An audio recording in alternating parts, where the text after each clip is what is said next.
Welcome to C-Fan Sports, the sports show that is dedicated to the Seattle sports fan. My name is Dave. This is the glorious one known as Kevin. Kevin, how you doing this week? It's a beautiful week, man. Sunshine. Nice. How do you complain? Well, other than I have a bald spot up here that gets sunburn all the time, I'm happy. So I won't take my hat off. So all right, I'm about ready to go hats on all the time. So Kevin, mini camps are done in the books. We've got 5 weeks until training camp starts. Yep. So we've got some things to discuss a little bit. Pete talked this week, and Pete gave some glowing reviews. And Yes. we're going to talk about his glowing reviews, kind of like how you're glowing right now, the same type of glow. And yeah, I know he's got that soul glow. Anyway, so one of the first names that Pete really got excited about was Gerald Everett. Mm-hmm. And we don't think we've had a big time tight end come in here with as much hype. I think that this is a different kind of hype, and I kind of wanted to discuss the differences between the hype when we acquired Jimmy Graham in 2015.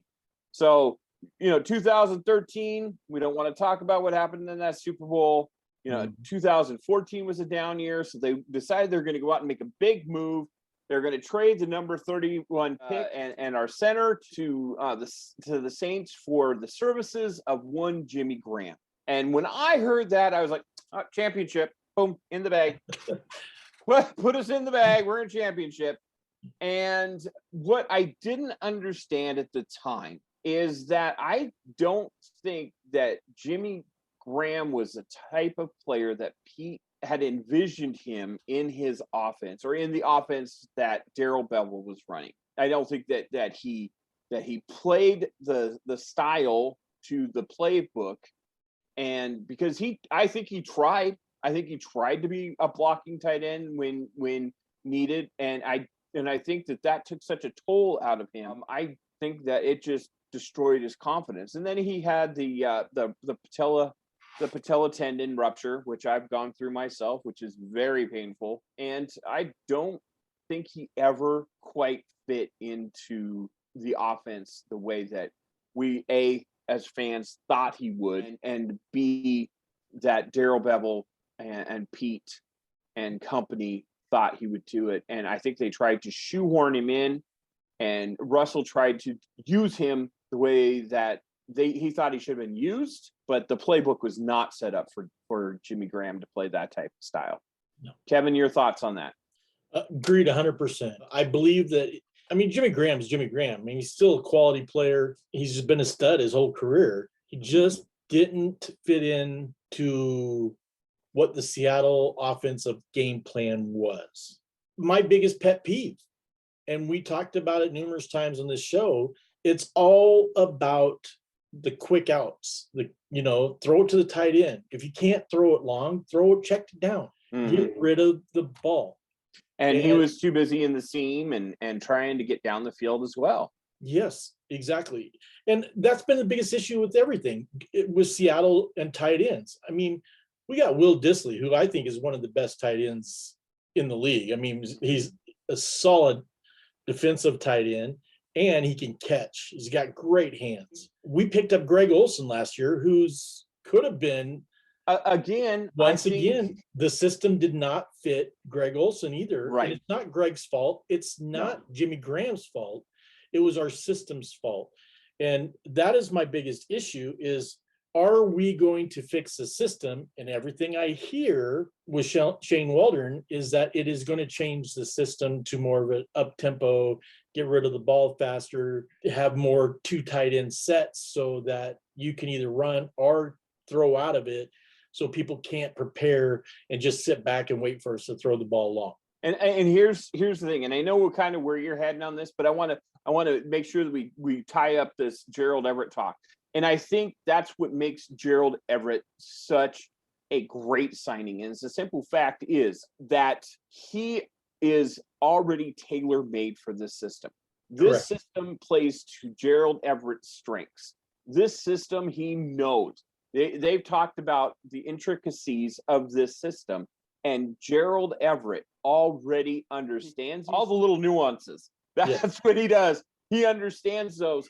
And I think that he's going to be able to execute. So we're not going to take a square peg and try to put it into a round hole. We've already got the round peg, and he was on the Rams and he decided to come to the Seahawks. And I think that with that person in our tight end room with Will Dissly, with Colby Parkinson, which we're going to talk about in a little bit. So there's something for you guys to hang your hat on and stay with us, because we're going to get into a little Colby talk. I think that him being in that room and bringing the expertise that he already has in the system is going to put our offense ahead of where we are going. Hold on, Kevin, before you rebuttal to that, if you guys think that I'm right on that the signing with Gerald Everett is a far better signing than the signing or the acquisition of Jimmy Graham, leave your comments down below. Thumbs up, subscribe, turn your notification bells on. And now, without further ado, I'm going to turn it back to Kevin, and you're going to tell me your rebuttal on Gerald Everett. No, I agree with you. I believe that he fits this system and he knows this system, which is a bonus for us. It's going to help us this year. Now, is he as good a tight end as Jimmy Graham? In Greg Olsen aspects, I think as a blocking tight end, I think he is. So that's my question. I don't know if he's as exciting. He's not sexy. He's not sexy. He is a blue collar worker who is very solid defensive blocking tight end, as well as a hand catcher. I mean, he could do them both, same as Will Dissly. So I think with what we got, I think it's going to be incredible.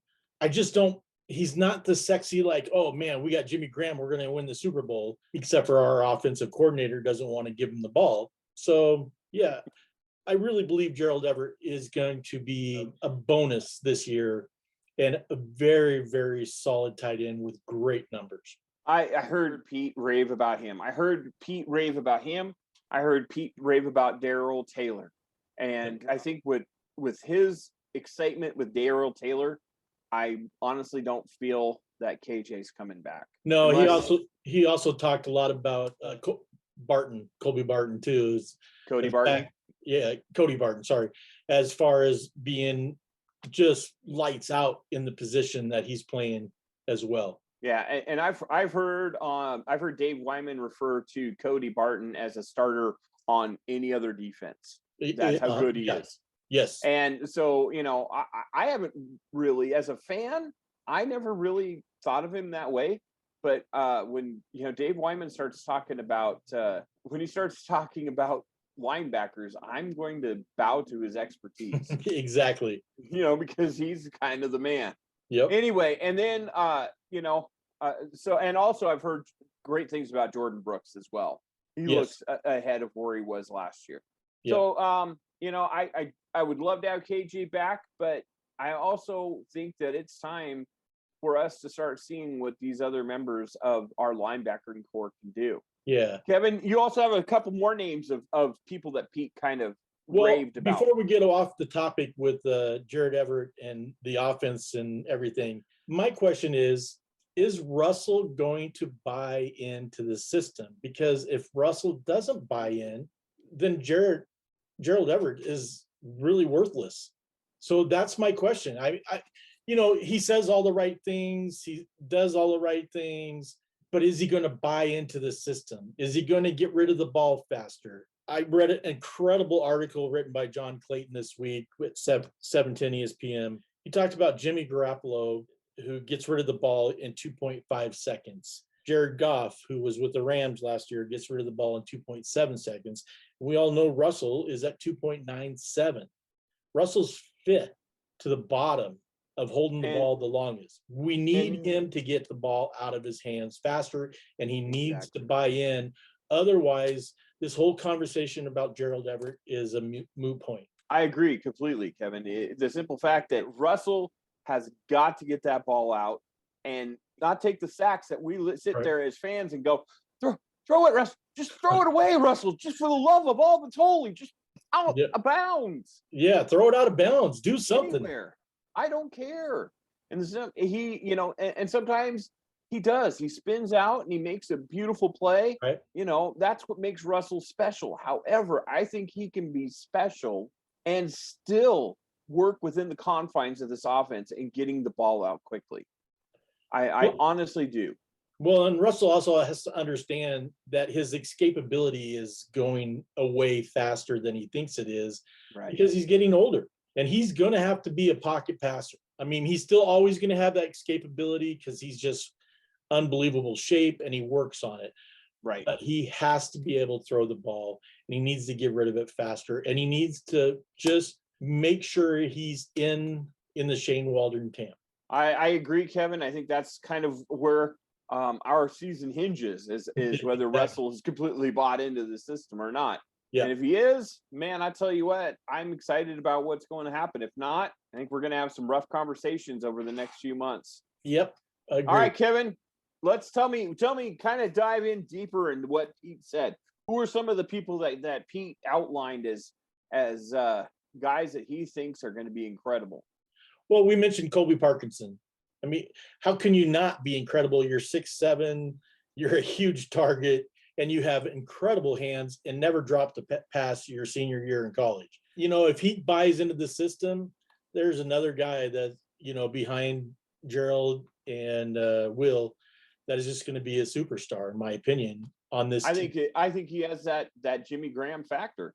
Yeah. I think, where you can just throw up a one-on-one ball and know that he's going to come down with it. Yep. Yeah. So Colby Parkinson is another guy that I liked coming out of college from Stanford. You also liked him. I did. Who else, Kevin? Who else did you? Well, he also talked about Marquise Blair. And we've talked about Marquise for a long time, the thumper, in my opinion. Oh, yeah. Boy, I love watching him play, and I am so excited for him this year. And they said that he's been playing multiple positions back there and trying different ideas that benefit his abilities. I'm going to throw out a name to you, Kevin, because there's a guy that he reminds me of a Seahawk of old. He reminds me of Ken Hamlin. Oh, Hammer. Yeah. So anyway, you just went down memory lane with everybody. Yeah, we did. Okay. All right, Kevin, is number 3? I cannot pronounce his name, and so I'll throw it back to you. Kim Dichie is his name. This guy was a first-round draft pick for the Arizona Cardinals. He came in and thought that he could just cruise by on his talent. And, he was not very productive. He was considered a bust. He was out of the league and honestly did not have a bright future ahead of him. And he had talked about how excited he is to have this chance. And I think this is the reason why Seattle has not gone out and got another defensive tackle. And I'm talking a big name defensive tackle. I mean, Sheldon Richardson just signed. He signed for less money to go back to the Minnesota Vikings. Right. Geno Atkins is out there. I mean, there's several, Kawan Short is still out there. There's some big name defensive tackles. But the simple fact is, Kevin, and I'm really kind of saying the simple fact a lot. So hopefully that might just be my tagline, the simple fact. Anyway, the simple fact is that he knows this is make it or break it. He has all the talent in the world, and he is excited. He wants to be here. He's got a chip on his shoulder, and he thinks that he can make a difference with our defensive tackle group, who is now, with him playing well, with Robert Woods, with Puna Ford, with Robert Monet. We've got some defensive. You were talking about that being something that you consider to be a weakness a few weeks ago.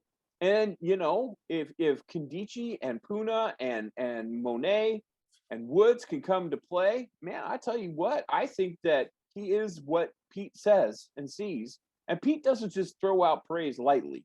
You got to earn it. So I think that is all very good. Speaking of praise and chips on his shoulder, wasn't there another guy that Pete was talking about? A guy named Trey Flowers. Who? Trey who? Exactly. What? Trey Flowers is not supposed to even make the field this year, Kevin. No, not at all. There's 13 cornerbacks out there, Kevin. Exactly. There is more cornerbacks in Seattle than there is raindrops falling. That's Right all I now, have to say. yes. Yeah, good for you right now. Exactly. See, Kevin, I think that he's been in the system 4 years. This is a contract year, and he's got to ball out. Oh yeah. And you're one or two things are going to happen as a professional. Either you're going to fold, he'll walk away, and he'll maybe make a practice squad next year, or he's going to come out and he's going to look like the Trey Flowers out of Oklahoma State University. Yep. That we thought we were going to invest a 5th-round draft pick and build this kid up to be a healthy part of our secondary. And he's been anything but. I mean, we've seen some flashes, but I don't think I've heard Pete come out and say anything really positive about Trey. No, except for just this last press conference. So, man, there we go. Yeah, and one of the questions I'm wondering too is, I mean, who's going to be starting on the opposite side of DJ Reed? I mean, is it going to be Witherspoon? Do we even know if DJ Reed has got this locked down? I mean, that's one of the questions. Everybody keeps saying he does, but does he? Right, because last year we had Trey Flower.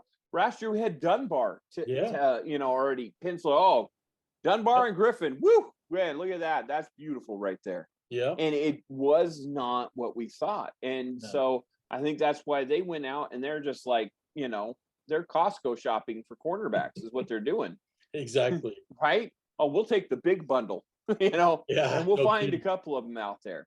Was there anything else, Kevin, that you heard this week that excited you or you wanted to talk about on the show? I was reading some stats on a running back. Okay. And Chris Carson ended up tying for 12th out of 55 running backs last year with a 4.8, yards per carry. Yeah. Yards per carry. Okay. Yak. So I thought, wow, 12th. Now he was injured quite a bit. Sure. But in this new system with being able to do, throw to the tight end, throw slants or whatever, is that going to increase his ability to run? Well, it should take they should not be able to load up the box to shut down Chris Carson. Yeah. I think that's going to be something that is going to be huge for him, because right now what they do is they drop those two safeties back, right, and then they load the box up to stop the run. So if they stop the long pass and they stop the run, then you basically cut the feed out from underneath of the Seattle's game plan last year. Right. Because that's what it was. It was either run the ball or throw it over the top. Well, and he still averaged 4.8 yards, which impressed me. I was shocked by that stat. And so that, made me a little bit happier. I know you've been down on our running backs, Kevin. I have been down on the running backs, but reading those statistics, it gave me a little bit of a smile.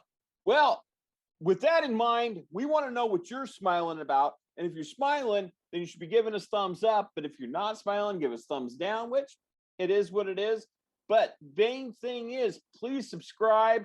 Please leave comments. Please turn on your notifications, because Kevin and I promise we'll be back next week. Kevin, we'll see you next week, brother. You got it. Peace out. Peace.